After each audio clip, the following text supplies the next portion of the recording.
Welcome to Aging in Recovery. I'm Gil Cintrón, licensed master social worker and founder of Never Alone Home Care Services, Incorporated. For more than 50 years, America has invested billions of dollars helping people enter recovery from substance abuse. For decades, there has been a national effort to help people overcome addiction. Treatment programs expanded, drug counselors were trained, prevention initiatives were funded, drug courts, recovery centers, and peer support programs emerged across the country. Those efforts helped millions of people achieve and maintain recovery. Those efforts have saved countless lives. But today, we face a question nobody seems to be asking. What happens when people who have spent decades in recovery, decades rebuilding their lives, begin facing the realities of aging? When the person with 20 years clean or sober can no longer drive. When the woman with 30 years in recovery can no longer climb the stairs to her apartment. What happens when the recovering social worker, nurse, teacher, lawyer, or construction worker who spent decades helping others suddenly need help themselves? Because addiction does not discriminate, and recovery is real.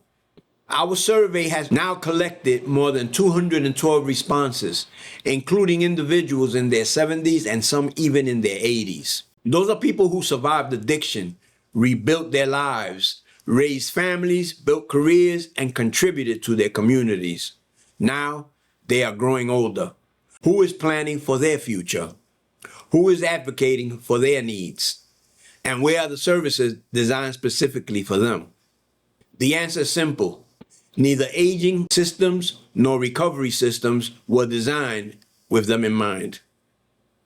These are people who survived addiction. Some survived the streets, incarceration, HIV, and overdose. Many survived the loss of friends, family members, and loved ones. Yet, they rebuilt their lives.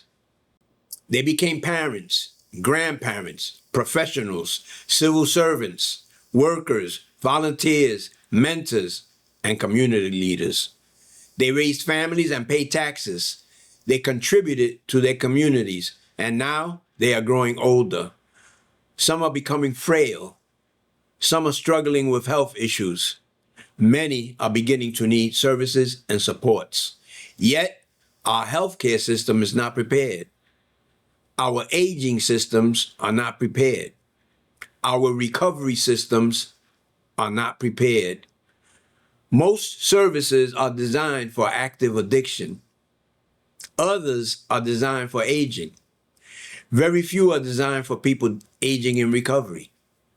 The people responding to our survey are telling us what they need: transportation, social connection, household assistance, home care, help navigating healthcare, help staying connected to the recovery communities that help save their lives. These are not luxury services.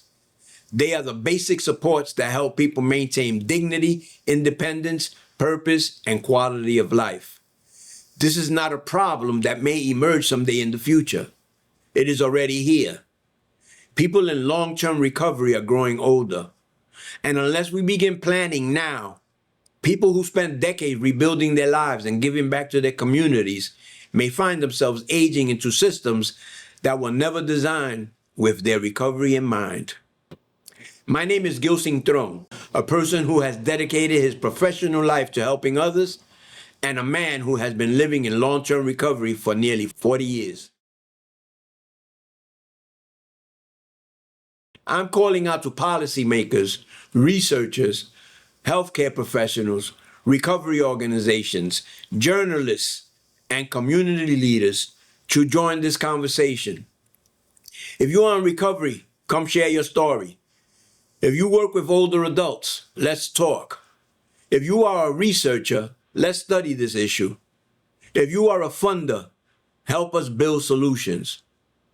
And if you know someone who needs to hear this message, please share it, because recovery is real. People in recovery are getting older, and it is time we start planning for their future. Not 20 years from now, Not 10 years from now, but now. Thank you for watching Aging in Recovery. If you found this conversation meaningful, please like, subscribe, and follow the channel. And leave your thoughts and comments below. Let's continue the conversation about aging in recovery, the invisible cohort, recovery-informed care, and the future of long-term recovery in America.